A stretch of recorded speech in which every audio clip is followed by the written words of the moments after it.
everybody, welcome back. Well, today I'm in Brownsville, Oregon, also known as Castle Rock, Oregon, in the movie Stand By Me. That starred Corey Feldman, Will Wheaton, Jerry O'Connell, River Phoenix, based on the book by Stephen King too. And right down here is one of the main opening shots. And today I'm just gonna line up some shots. I'm gonna show you around.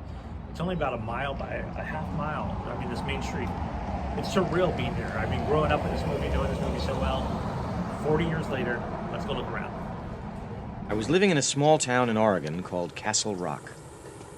There were only 1,281 people, but to me, it was the whole world. So the movie begins right here, and you can see this fountain too that's been here forever, with Gordy buying magazines down here on the left-hand side. And you can see the building all the way in the back, and as Gordy starts coming out, you can see this red building right here. And this is where Gordy would cross the street and go across. And the one that almost looks like a church steeple over there by the C.J. Howe building is where he would have went across. We're gonna step across the street right now, but to give just an idea of this place and just the facade of, it looks like you're on a back lot. I mean, this really is pretty crazy cool to be here. I'm digging this. So this Napa Auto Parts is a key part in the movie, and we're gonna get back to that, but you can see Gordy walking down right here, and then the cameras are gonna turn around. But if you see these two buildings, pay attention to just the shape of the architecture right there. The Pioneer Picture Gallery and Randy's Main Street Coffee. This is where Gordy is gonna meet up with River Phoenix, where he jumps out of the back of the truck right about here. We're gonna be circling back and forth. Look at that dog. We're gonna circle back and forth up and down this street and just look at these areas, because nothing has really changed in all these years, all these decades. Almost noon as we set out to find the body of a dead kid named Ray Brower. Hey, Chris. Thanks a lot. Sure thing. Gordo. Hey, man. Okay, so once again, just showing this would be where River Phoenix would have jumped out of the truck and said, hey, do you want to see something? And thank you so much, Grim Life Collective. Michael did such an amazing job here. And you can see the Napa Auto Parts right here. And then they start walking down this street. And that's where we're gonna go to show the next scene. You want to see something? Sure, what? Are you okay? Yeah, I'm fine. Come on, man. What is Well, it? at the time of filming this, it's Saturday, and there is a Oregon Ducks football game going on. So this town is, everybody's getting ready to watch TV, which is kind of nice. I have free reign of the whole town, but we're currently in the alley behind the main street, and this is the famous part of the movie with the gun scene where Gordy pulls out the gun that River Phoenix hands him and says, you want to see something? And they're aiming at the trash can, which would have been right here on this corner. We're gonna go look at it, and it goes off, and then they take off running. But such a pivotal scene in the movie. So good. I'm here 40 years later. What is it? Come on, what is it? So as we walk up this way, I know I'm dating myself by saying 40 years later, but right here is the scene where they would have been. And there would have been a car parked here. It used to say Blue Point Diner on the door. Right here, I believe you can see where a window would have been, and it's actually been filled in. So this would have been where the window was, and then this wall you can make out as well. But as you turn around, they would have been facing this way, with a trash can sitting right over here. Goes off, and then you hear the lady come out of this door. Who's lighting off cherry bombs back here? Who is that? Who's lighting off cherry bombs? And they take off running down that way. And then River's like, it's Gordy. And he's giving him his full name and laughing it off. And he gets pissed off because he said, you said it wasn't loaded? He said, I swear I didn't know, man. Jesus! Let's get out of here, come on! Gordy did it! Gordy let's get it! Shut up! Hey, who did that? Who's letting cherry bombs off out here? Who's that lighting off cherry bombs back here? It's Gordy. It's Gordy. I just want to take this all in for once while I'm here too, because it's not that often I come to Brownsville, Oregon, but so many places I've been to that are filming locations of the 80s, 90s, 2000s, whatever. And I grew up in California, in LA, and Hollywood, and the Valley, so plenty of places I've been to. This place is a true time capsule. To think, River Phoenix, like I said, rest in peace, River, would have been right here. That famous scene, those words, cameras, everything would have all been here. Rob Reiner. Insane. And then they take off running right there, and you can see the church in the background too as they run off. Boys will be boys. And the greatest thing about movies like this is back like the Goonies and movies of those age, they did such a great job at describing the characters, of giving the backstories to everyone, you know, their own personal life, what was going on in them. And it didn't fail with Stand By Me. And look at that. An original Blue Point Diner. I don't know what that goes to, because that's not actually the diner. Okay, even the original keyhole. That's awesome. Oh man, you should have seen your face. Damn, that was cool. That was really fine. You knew it was loaded, you wet end! So after shooting off around, there's the Blue Point Diner. That is the original door, I guess, in the back. It looks like it does line up. This would have been the bar, which it still is, and it would have said billiards right here. But it looks like they put a new window in there.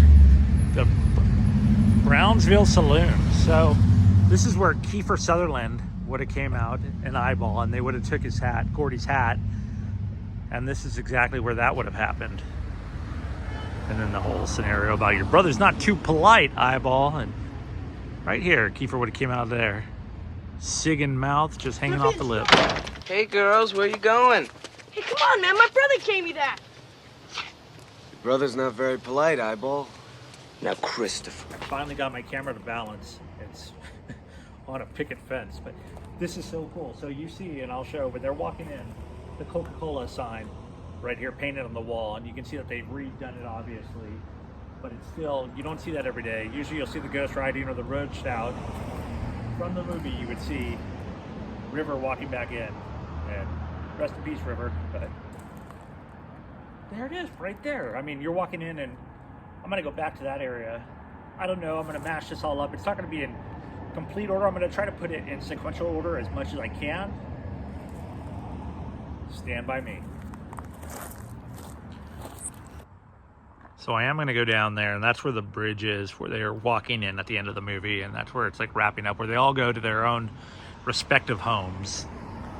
And Richard Dreyfuss kind of tells the story of what turns out with everyone. But here it is. Here's right when you come into town. This has to be the easiest movie locations I've ever been a part of. I mean, you just see it and you're like, okay, that spot, that spot, that spot. So cool.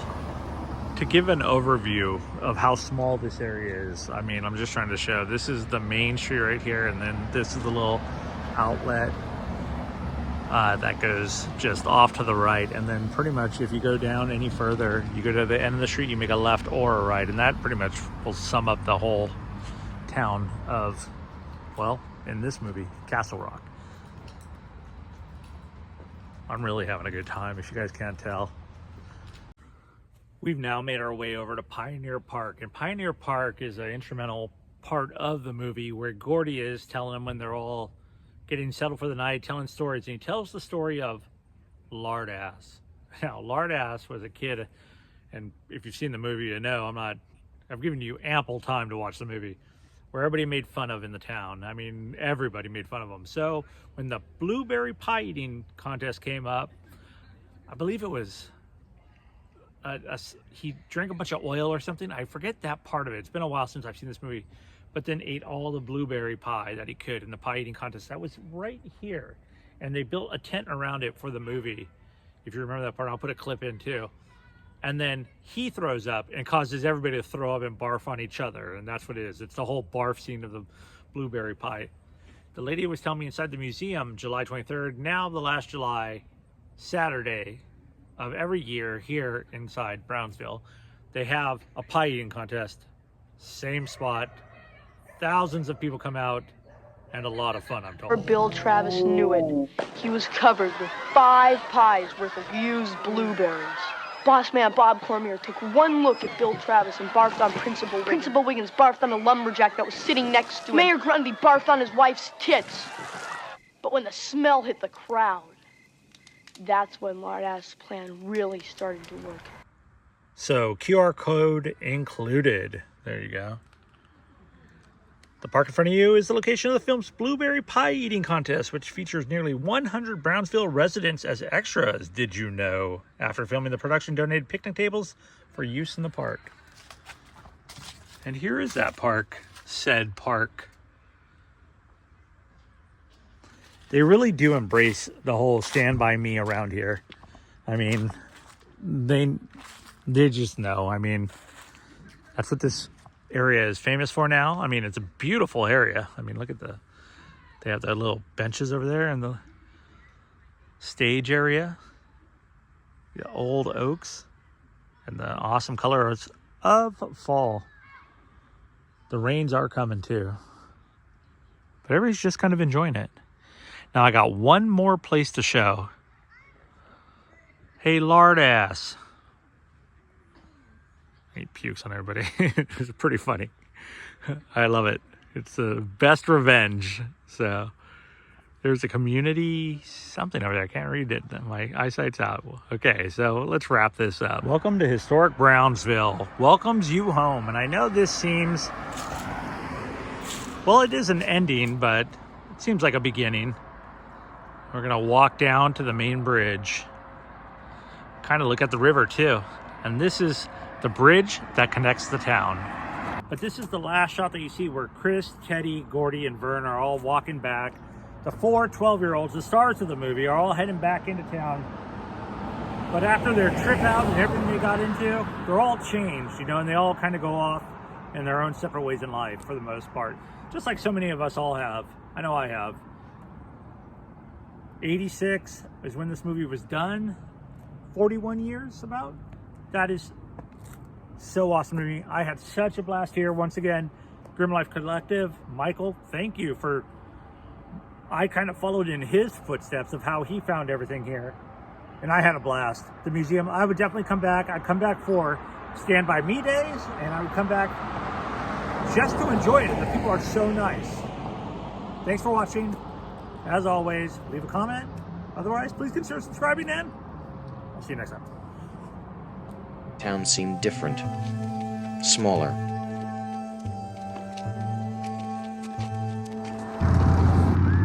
Now these cars really do come in waves, and I'm going down the middle of the road. There's no cars behind me right now, but this is the way that you see the final shot, and kind of walking in their footsteps after doing this movie is really something kind of cool. I know it's fun for me, and as I zoom in, got no car behind me, you can see the town, and here comes a Jeep. I got out of the way of the road, and here's some gentlemen walking towards me. You guys want to see a dead body? The rain is a-coming. Gonna get about a week straight of rain around here, but it's very beautiful. This area definitely looks like it could have been a scene where you got the 2 train cars right here. You got the caboose and the other Southern Pacific, and this is just kind of showing the neighborhood. Oh, right here. Look at that. Another, you can go inside there if you like. The 4 young actors were fascinated by a mounted 2-headed calf on display in the Brownsville meat lockers. During breaks from filming, they could usually be found spending time here. Inspired by his own childhood experiences, Stephen King wrote the novel The Body in 1974. It was later turned into Stand By Me. Partially filmed here in Brownsville by Rob Reiner. Yep, Will Wheaton and all the rest of them. I think I'm gonna go in here. They have a sale table. Here we are. So I stopped by the museum real quick, but in the back of the museum, check this out. I'll tell you more about it when we get outside.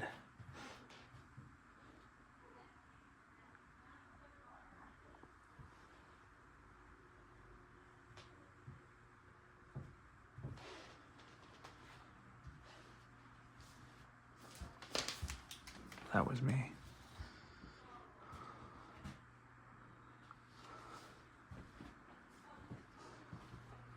A little theater back here too. They're showing Wizard of Oz, it looks like.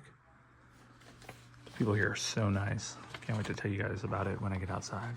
Okay, so I just went inside the museum, and you know what?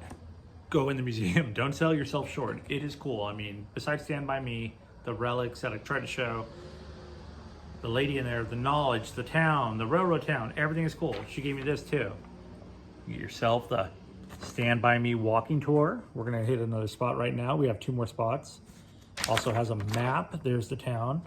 I want to show you guys what I got too. I had to buy some souvenirs and make a donation just because, why not? These people are awesome. I got 2 pieces of art.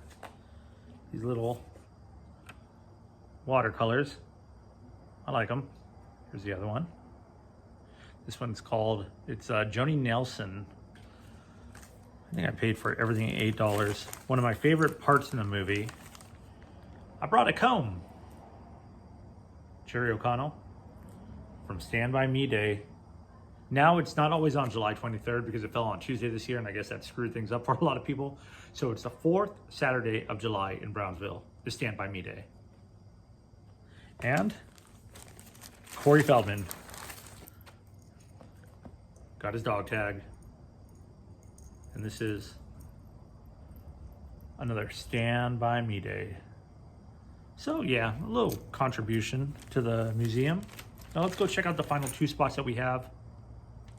I'm having fun. Let's go. Right now, after they come in from the bridge and they're coming all the way back in, right here is the crosswalk where Vern's walking across and ooh, a penny. And a fun fact, in that crosswalk, the bug, somebody has put a penny like right in the crosswalk. We're gonna go across it. We're gonna check it out too. There's the sheriff. He's got to know everything that's going on in this town. He's a little small, you know. What's the line? Oh my gosh! Wait till I show you what's directly behind me too. A sign, a did you know sign. At least 6 different scenes from Stand By Me were filmed near this spot, including the scene where the character Vern finds a penny with a QR. 1986, Brownsville stood for the fictional town Castle Rock, which was set in the summer of 1959. 4 12-year-old boys embark on an adventure of their lives after hearing a rumor that a body was missing somewhere in the woods. That's cool. I had no idea this was here. I was talking to you guys. I looked up. I'm gonna reenact Vern. I got a penny too. I'm gonna put a penny in the crosswalk. But for this being such a small town, I gotta say there's a lot of people. Another cop. That's 2 coming up behind me. So if you know anything about this area, once again, I want to thank Michael from Grim Life Collective. Did such a great job on it. There's the sheriff again. Maybe you can ask me what I'm doing.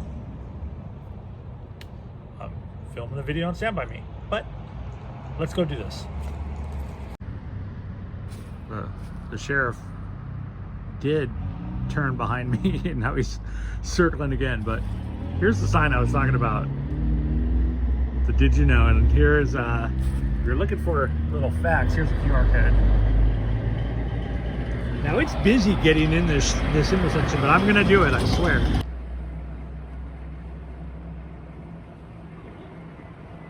A penny.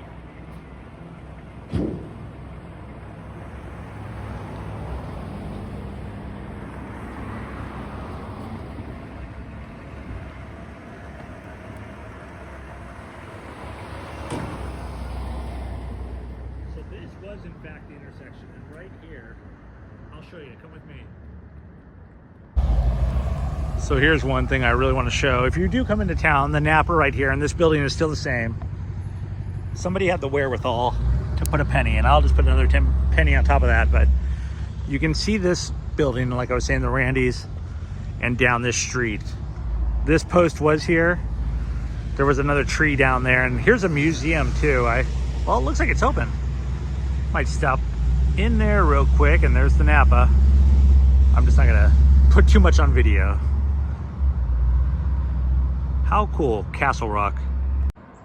And if you're heading back out of town to the freeway, the 5's there, so you can take that all the way to Southern California. I just wanted to show the other side of the bridge while I had a chance, just because it's nice. The local kids around here, the fun thing to do on a Saturday night, I guess, is over here is a Dollar General. That's about all they got, too. So growing up, being a kid here, there's not a whole lot to do in Brownsville. That's why I guess you got to look for dead bodies. All right. Stand by me. Thanks for watching. See you next time.